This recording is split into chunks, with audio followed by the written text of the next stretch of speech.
Welcome to the Communication Diva Podcast, episode 121. In this episode, Jenn discusses making a career change in one's 40s or 50s. Now, here's Jenn with her special guest, midlife career change expert, Walter White from Breaking Bad.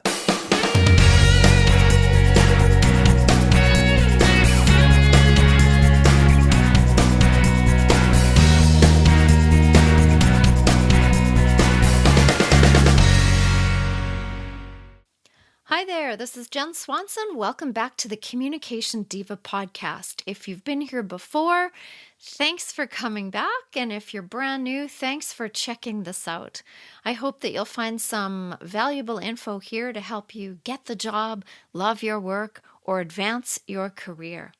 And I want to thank all of you who have been sharing the show via the social media platforms, Twitter, and more. That's been a really big help. I would love for you to leave a review in iTunes if you like what you hear as well, because that makes a big difference as to who can find us. And so if you've been listening for a while, I please ask you to do that favor for me. Head over to the Communication Diva Podcast on iTunes and leave me a review. It won't take very long, and I would totally appreciate it. My reviews that are on there aren't very current, and so it would really be helpful if a bunch of people put some 2017 reviews up for me. That would be great. I was thinking about today's topic because I am familiar with it personally. I happen to be in the age bracket, and I did change my career. I finished my master's degree at age, how old was I? 44. No, how old was I? It wasn't that long ago, 46 maybe. And then changed careers, became a United Church of Canada minister in my late 40s. And so I am familiar with this. I had 23 years of working in the hospital. I started working at the age of 19 after going to college and working in the hospital, and finally gave that up in 2009, and that was really hard to give that letter of resignation because I basically grew up working in the healthcare system. And so that was a change of career. And then I also had been teaching for years and years, 23 years, and was downsized in 2015 from that. And so after 23 years of teaching college students in the healthcare field, I would do that part-time while I was working part-time at the hospital and raising kids and all the rest of it. It was an adjustment to go again, be looking for something different. So I thought about this topic, and I was recently talking with a few people I know who are in their 40s and 50s, and some even beyond, who want to make a change and shift to doing something new. A couple have gone back to school to do this. Others want to use what they already have to make the transition. And some are interested in doing something entrepreneurial and starting to do their own thing and not be beholden to people telling them when they can take holidays and when they're allowed to, take a coffee break and all the rest of it. So some people are making that leap as well. And it's a little different doing this in your midlife years than it is in your 20s and 30s. There can be advantages, however, as well as the challenges. My own grandmother was an inspiration to a number of people in this regard because she decided when her children were grown and gone off to their own lives to go fulfill her lifelong dream of becoming a nurse. And at age 49, she trained to become a licensed practical nurse in Montreal, Canada, and she graduated at age 50. And I remember being so impressed with her graduation picture. I also remember her dressed in her starched and pressed white nursing uniform with her cap and her white stockings and her shiny, sturdy white nursing shoes, heading off to work an evening shift. We lived with her when I was really little, and I remember that she was home with us during the day when my mom went to work, and then my mom would come home and my grandmother would go off to her job, and she loved her job. And unfortunately, there was a rule about mandatory retirement in the province at that time. And so she nursed from age 50 to age 65 until they said she couldn't do it after age 65. And I think she easily would have kept going for several more years because she was in good health and she really enjoyed what she was doing. But she wasn't finished learning or working yet. She then went and took some training and spent a lot of time volunteering adults who were unable to read how to read, so helping with adult literacy training. And she did that. She spent a lot of time volunteering and helping people by giving them the gift of reading. She was always on the go. She was in charge of this organization and that organization. And I remember her telling me that she was taking cookies to the old people in the nursing home when she herself was in her 80s. And sadly, she's gone now, but I will never forget that even in the care home she was in towards the end of her life in her late 90s, people like maintenance workers and others who really didn't have anything directly to do with her care would stop in. And they would have great long chats with her because she was someone who cared and someone who really listened and who made people feel like they were the most important thing in the world at that moment, because they were to her. And I miss her all the time. But she is part of the inspiration for this episode. So changing careers or starting one, even if you haven't had a career before in midlife, it's really not that uncommon. I had several students in the classes when I taught in healthcare who decided to just do that. People who had stopped working to raise children and their children were grown and gone, and they decided they wanted to go back to school to learn new things and to do something for themselves. And so maybe you are in that situation, or maybe you have been working outside the home but are bored or tired of what you've been doing, or feeling some kind of empty feeling, or maybe you're even feeling burned out and you want to try something new, something that excites you, something that you have always thought would be an interesting thing to try. Perhaps the job that you have now is too hard on the body and you have to make a change for health reasons. And there are lots of jobs that are very, very difficult to do as you get into this age bracket and start to head towards retirement age. Some of those things that you used to be able to do in your 20s and 30s are a little more challenging to do on your joints and your knees, and sometimes even just the strength and the stamina that it takes to do some of the work that's out there. Maybe you've been downsized and you need to find something else to do. So there are lots of reasons why you might want to be considering something at this point in life. And midlife is a great time to start thinking about work that aligns with your values. It's time to think about what legacy or what kind of difference you are going to make in the world. Lots of people decide that this is the time when they want to give back a little and do something to help other people. Studies and surveys have shown that 80% of the baby boomers plan to work in paid jobs until at least the age of 70. And working is good for you in many ways. It keeps your brain active and sharp. It gives you social interaction. It gives you a reason to get up in the morning. It can be important or even necessary for a lot of people for financial reasons. Some people just haven't had the chance or the opportunity or the ability to plan for retirement savings and have to keep working. And sometimes people have to keep working and figuring out how to earn an income well past the age of 65 or 70. You might worry that your age will be a detriment in the job search, but there are actually a lot of advantages. One thing that's true now also that wasn't true before is that career change is pretty much the new normal.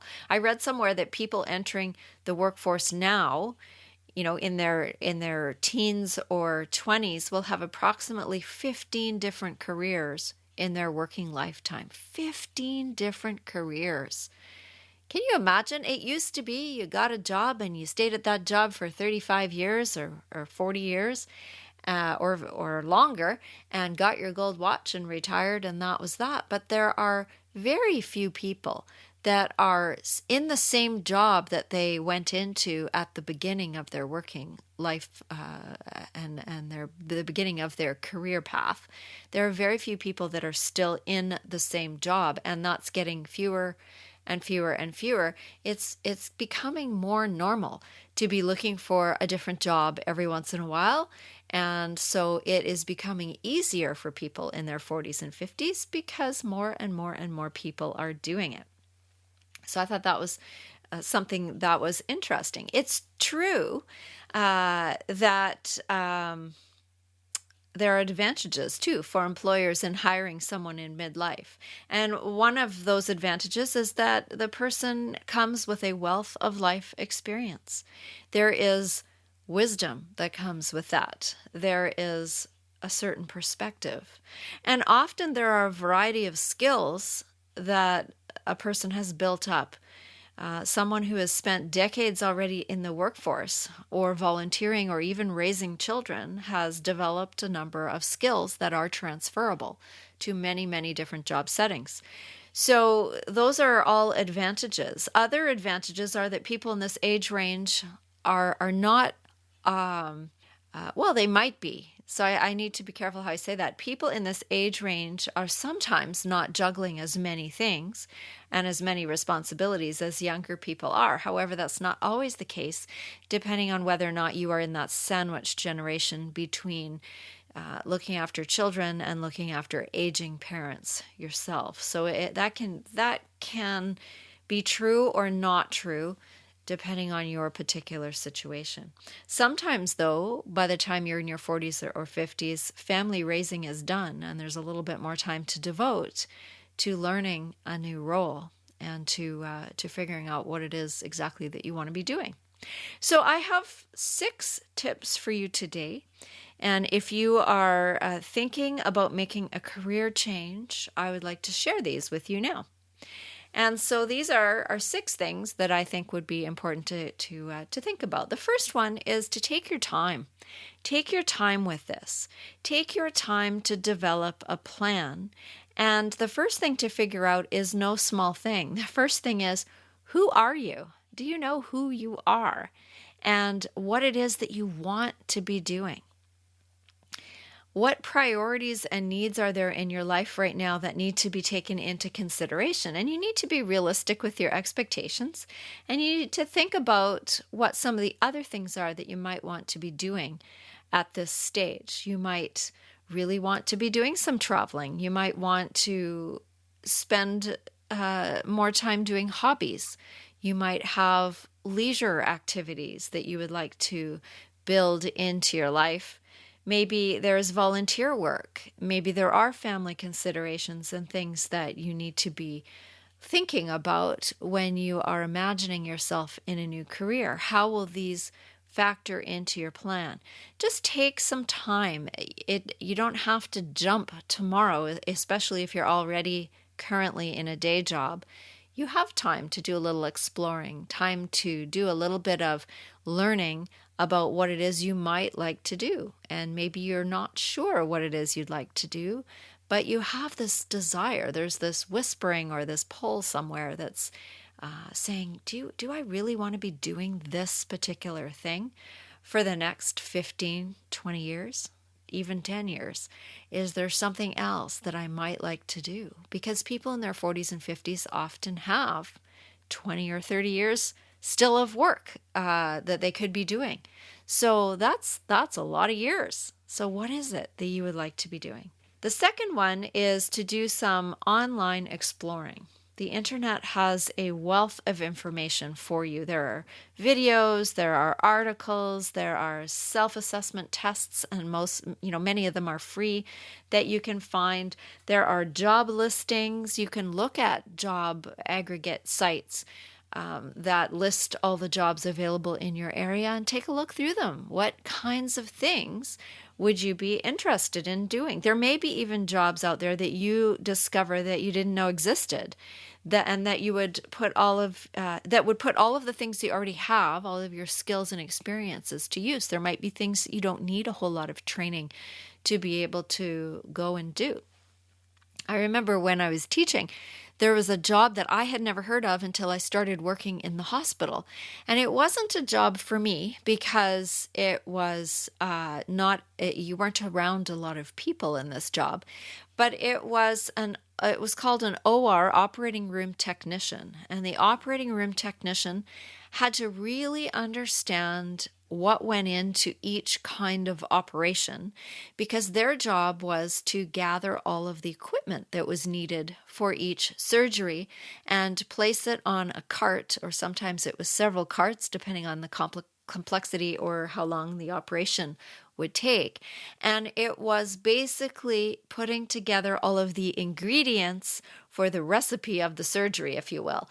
So the person had to know all of the tools and equipment, had to know what went into each surgery, and then here's the yucky part, they had to go and get it after the surgery and take it away to have it either cleaned or incinerated or recycled.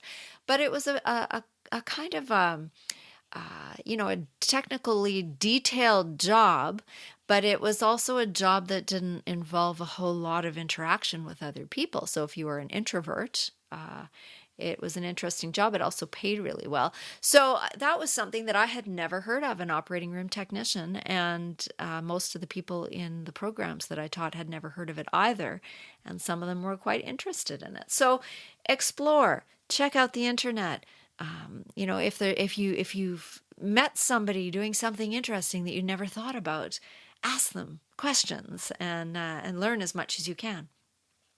Number 3 is to pay a professional. There are coaches, there are counselors, there are career exploration courses that you can pay for to help you determine what direction to head in. You might even want to talk to a financial advisor to make sure that you can afford to do whatever it is that you're dreaming of. Some of the career exploration courses are offered through continuing education or night school programs, and you can do all of that while you're still at your current job. Sometimes accessing professionals is more than worth the investment in the long run, because they will bring to the table things that, again, you have never thought about or didn't even know existed. So often it's a great idea to pay somebody who is an expert in the area to be able to provide you with more information than you might be able to sift through on the web.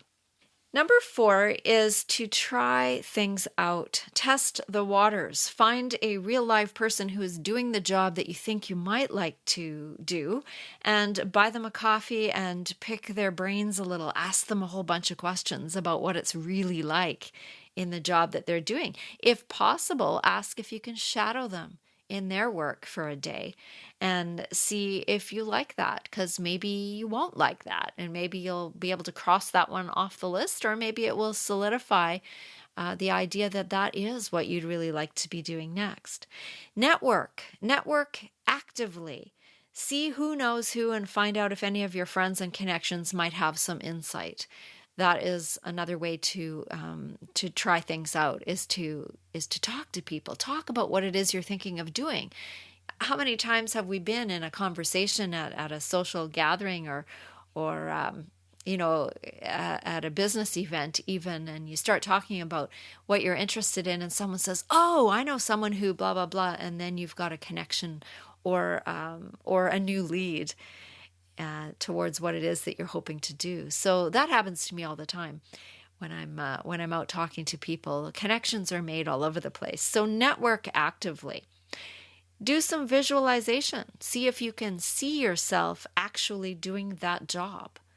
Can you imagine yourself doing what it is that you're hoping to do? You may change your mind a lot, and that's okay during this stage. It goes back to tip number 1. Take your time. There's no rush. If you're already employed and you're doing something already and you've got the time, then take the time to do some exploration. If you've been downsized, hopefully you can get employment insurance, or you've got some savings to be able to do that exploration. If not, then that's a different situation. But if you are in a current job and you're just thinking about making a change, then hopefully you can take the time that you need to really research it. Number 5 is, once you've decided on something, Invest in the training and education it will take to achieve what it is that you want to do. So this might be in the form of online courses. There's lots of online courses and training that you can do from home that you can pay for, and you can do online training often at your own pace and during the hours that work for you. There are certification programs that are offered by institutions and organizations that you can take to be certified in something that you would need certification for. I'm thinking of coaching certification, or maybe you want to do first aid, or there's something that you want to do. There's lots of certification that you can take, and you can do that in a variety of different ways. And often universities and colleges will have programs that are on the evening schedule or weekend schedule to accommodate people who are working.